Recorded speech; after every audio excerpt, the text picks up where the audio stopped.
pengetahuan kali ini kita akan membahas tentang konsep ide dalam simulasi komunikasi digital. Agar lebih jelas, simaklah video berikut ini.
Setelah menyimak video tentang ide atau gagasan tersebut, selanjutnya kita akan membahas tentang perangkat digital yang digunakan untuk mengkomunikasikan ide atau gagasan tersebut.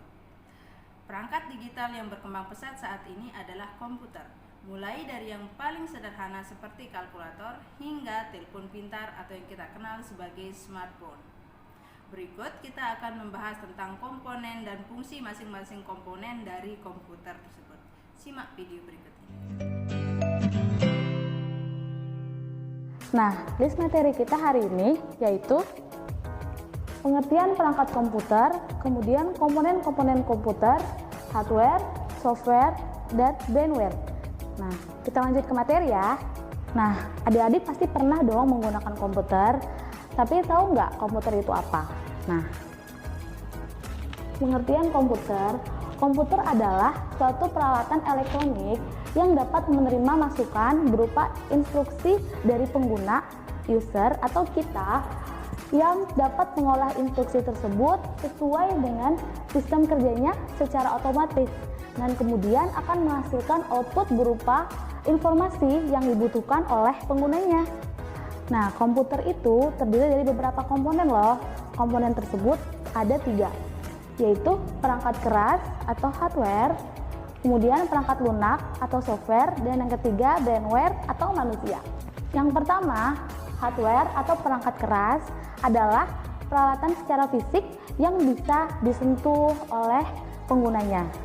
Nah, terdiri dari 4 jenis. Yang pertama adalah piranti masukan atau input device, yaitu perangkat yang digunakan untuk memasukkan instruksi dari pengguna. Misalnya keyboard, mouse, scanner, kamera, mic, dan sebagainya.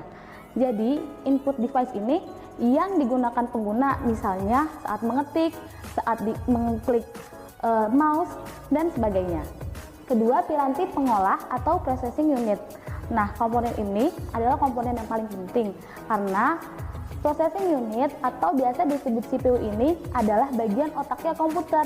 Jadi, setiap instruksi yang masuk ke dalam device komputer ini akan diolah pada unit ini. Nah, jenis hardware yang ketiga disebut piranti keluaran atau output device. Output device adalah perangkat yang berguna untuk menampilkan hasil output dari proses yang dikerjakan oleh komputer. Nah, contohnya seperti monitor menampilkan teks, printer dia mencetak dokumen, dan speaker ketika mengeluarkan suara. Untuk hardware yang keempat, yakni penyimpanan cadangan atau backing storage. Sebenarnya CPU sudah bisa menyimpan setiap dokumen yang diproses dalam komputer. Namun, bedanya dengan penyimpanan cadangan ini, hasil simpanan yang ada di CPU bisa dipindahkan menggunakan penyimpanan cadangan.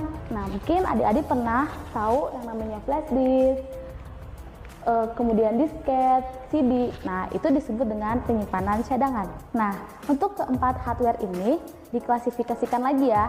Untuk input dan output device disebut peripheral, dan CPU dan backing storage dikelompokkan sebagai komputer.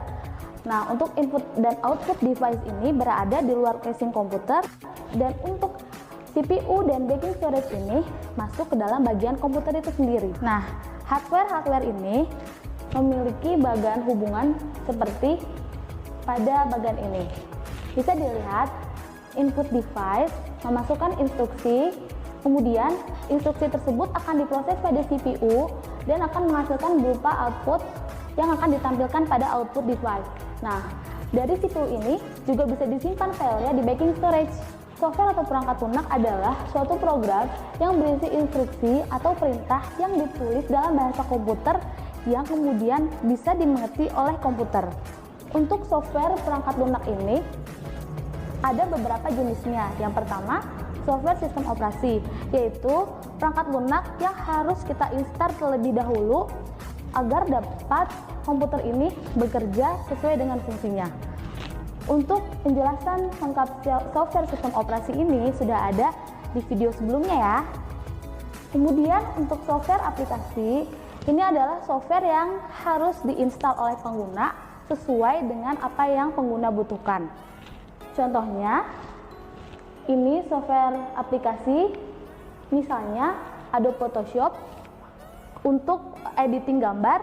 Ketika pengguna membutuhkan software untuk mengediting gambar, dia harus menginstalnya. Berbeda dengan software sistem operasi, software ini harus diinstal di dalam komputer kamu terlebih dahulu.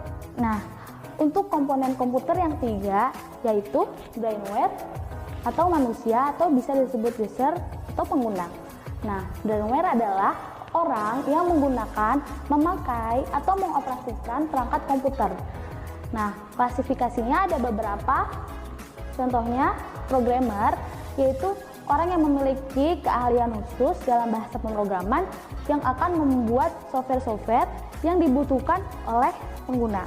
Nah, untuk contoh yang kedua, yaitu administrator, adalah orang yang mengelola jalannya sistem komputer, misalnya admin database. Kemudian untuk operator adalah orang yang hanya menjalankan setiap device komputer tersebut dan menjalankannya untuk kepentingan pribadi. Nah, ini bagan interaksi atau hubungan alur kerja sistem komputer, yakni user melakukan instruksi pada input device, kemudian dia akan diproses dalam CPU dan hasilnya akan ditampilkan pada output device yang bisa diterima informasinya lagi oleh user. Jadi kesimpulannya, ketiga komponen komputer ini, yakni hardware, software, dan brainware ini sangat penting.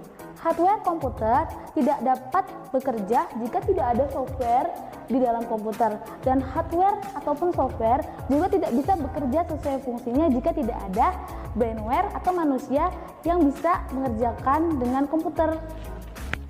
Nah, jadi ketiga komponen ini tentunya saling terkait dan saling membutuhkan satu sama lainnya. Nah, itu tadi bahasan materi kita hari ini. Demikian pembelajaran hari ini. Jangan lupa selesaikan tugas-tugas yang diberikan. Semoga bermanfaat. Dan ingat, siswa SMK harus menjadi solusi dan bukan menjadi masalah bagi orang lain.